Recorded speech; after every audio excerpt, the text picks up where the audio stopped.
we'd worked on Heroes together, and she said, we should do a show about the Underground Railroad. And I remember driving home being like, silly girl, they've already done that. That's like the best story ever. They must have already made a TV show about it. And I was kind of surprised that nobody had told it yet. Yeah, I mean,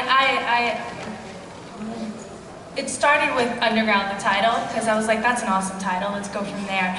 And we started to do research, and what we found was that truth was stranger than fiction. Like, we couldn't make up the stories that were happening at that time. And in this long pitch process, we got a lot of no's because we said we wanted to do it bold, we wanted to do it different.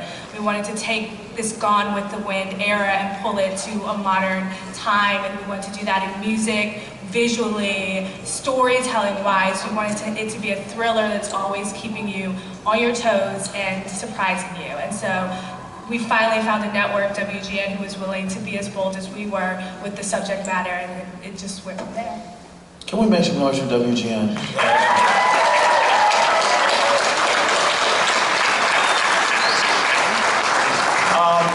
I'm gonna open this up to the cast.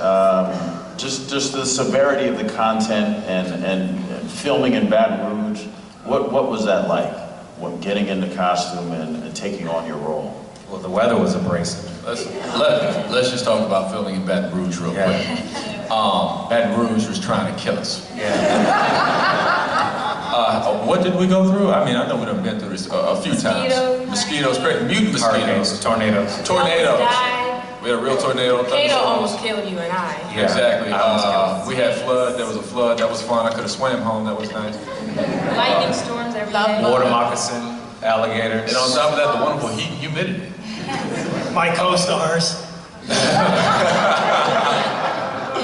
Yeah, no, filming in Baton Rouge was tough. It was tough on all of us, but it was so worth it, so well worth it. But getting into the show, getting into these characters, man. First of all, it's such an honor to be able to tell this part of history. Getting into these characters, I mean, for me, getting to know it was easy because I respected the character so much. He had a lot of characteristics that I would hope to exemplify as far as his courage. Would you say heroic? He's very heroic. He's a hero, not unlike the man on my shirt.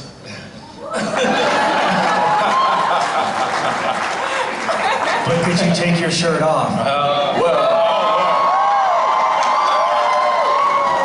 I think he's about to. It's a whole different kind of panel.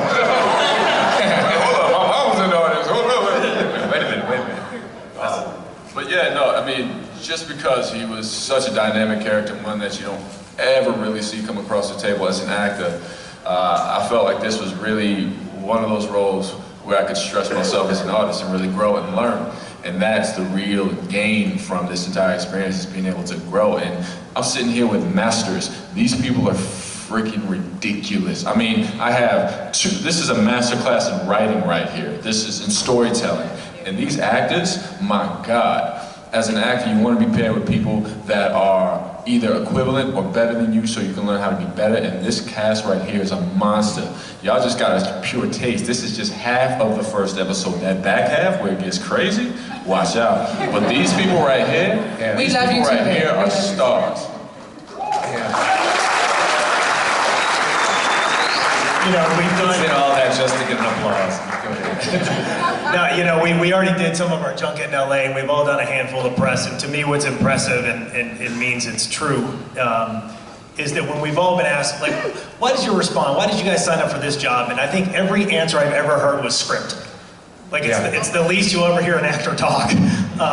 We were all so blown away by this. I know Jessica and I have all done the rounds because we play husband and wife in the show, and we both said how much we were just begging to get in the room with these guys. You know, I've said through this process, if we can read a script as an actor where one character has an internal, a relational, and a situational conflict, it's a very well-written character. These two people have done it for about 10 people in this show, and they found a way to weave them all together so effortlessly, where you really believe and follow these people. And the fact that the subject matter, and it's a part of history that we all just had about 3 paragraphs in a history book to be able to tell, they acknowledge the void and a vacancy in this kind of story, and I feel like they just put together such, to piggyback what Alda said, like, such a phenomenal group of people from cast and crew alike. It was a real honor to be a part of this story, and it started with the story and those guys writing it.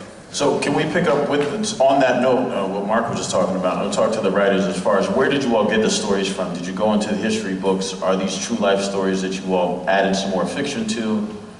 Yeah, almost all of them came from history in one form or the other. You know, Misha found this fantastic letter, and it was of a slave girl, and she was debating internally as to whether to run or not to run. And that was really a flashpoint for me because, you know, when I was a stupid 13-year-old, you know, reading my 2 paragraphs in the history book, it said the Underground Railroad is how some slaves got free. And I oversimplified. I said, of course you do that. But the more we learn, the more you realize you're leaving your family behind, running through 600 miles of unforgivable terrain to maybe get free, only to be treated like crap in the North. It was just an amazing, heroic thing to be done. And everything we read just humanized that more and more. Exactly. Does somebody want to talk on it? I know I don't want to beg the point. We are at Comic-Con, and at the beginning we spoke about these are human superheroes doing super feats. Does anybody want to talk about just that story and why they are heroes in my regard or anybody else's regard? At the end of the day, it's like, I mean, what circumstance in your lives can you think of that you could first get off a plantation where you don't know what's in front of you? You just know that you're just going by a song. You don't know anybody who's ever got got to freedom. You go, you have dogs, people trying to shoot you, Native Americans, whites, everyone. You have nature going after you. You break your leg, you're done. You're hungry, how do you feed yourself? How do you can't sleep because every moment you're always on the run. Nature, what else? Animals. I mean, so it's always something against you. You don't have the opportunity to, to be able to relax and I can go camping now. I'm going to put a fire up, and because everything is taken away from you. The things we take for granted, and I think us as actors being in that environment and having to, I mean, we were really running. We were in the swamp. I mean, and knowing that it's like at any moment anything can happen. Going through that, and then on top of that, not knowing at the end of the day if you were going to reach your goal, but just having the faith and the courage and the hope inside you to say, I want more, I'm worth something, and to take ownership of that, that's crazy. And to add on to what Alana was saying, for me, a hero is someone who has the courage to do what no one will. Right. And our country was built on people doing what no one else would do. And these were the revolutionaries. These were the heroes. These were the people who were so audacious and so bold to be like, I'm not going to accept what society's giving me. This is no kind of life, and I'm going to go and seek something better. And the risk is death, but I'm willing to take it. And so, this is not a story that we see a lot, and I think that is exactly why all of us were so passionate. I mean, we were kicking their doors down trying to be a part of this project, because you don't really get to have that kind of complex challenge every day when you come to set. We would go to set and leave being thoroughly exhausted. I've never been so tired in my life. Still, oh my gosh, still trying to catch up on sleep. But, you would go home feeling like, wow, though, we're a part of something that's bigger than ourselves. And it's so gratifying. And I think, Jessica and I almost called you by your character name, Elizabeth and I as a couple. Yes, so long. One of the contemporary parallels for me when I read the story is like what I don't think has ever been told is the perspective of one of the station masters.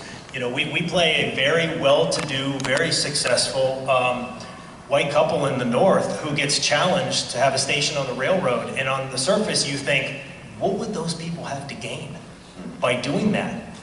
Their life was quote-unquote perfect as can be, but obviously their moral compass took them in a place that the law wasn't, that they felt that they needed to make a change, and they said, you know what? When we look at this at another level, we want to leave the world a better place for our kids. And so to think that there was people in that time, and we were talking earlier, and Joe said this was an 8-year period of time, which is what's so fascinating, that they were able to see ahead and say, we can change the world right now.